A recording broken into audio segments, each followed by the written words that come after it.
Well, a lot of you know by now about our Idaho Weather Watchers Facebook group, and a lot of you have been posting amazing pictures and reports of all the snow, of all the rain, of all the crazy weather that we've seen so far during this late spring season. And then I saw a lot of questions yesterday where people were saying, do we still have a drought problem? This has got to have solved the water worries that we have across the state. Even some people that were saying, why does the media keep hyping up all this drought stuff? Well, I thought we'd take a look at some of the data.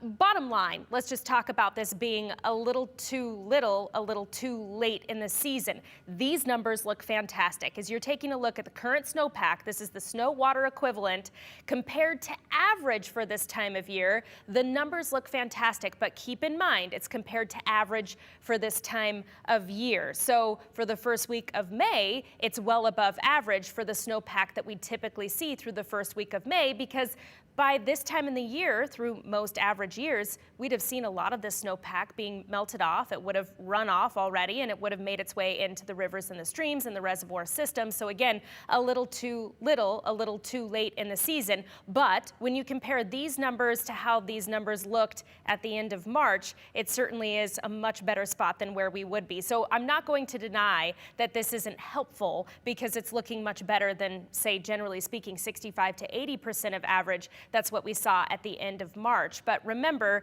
February was the second driest February on record for the Boise area. So we'd already seen that deficit created through the first part of the winter, or the wet season. And then we've been trying to play catch up ever since then. So take a look at the U.S. Drought Monitor, and this is looping it through from the beginning of February through March into April and taking us up to date. It's updated every Thursday from data that was available on Tuesday. So we'll see if it changes at all by the time we make our way into Thursday, and we'll update you once those changes take place. But currently, 57% of the state is experiencing severe drought conditions. That's that middle ground there, the orange shaded area that you see there. And nearly 7% of the state is under extreme drought conditions. And that has worsened from 3 months ago, where we started this time lapse at the beginning of February, when only 37% of the state was under severe drought conditions, and only 0.6% of the state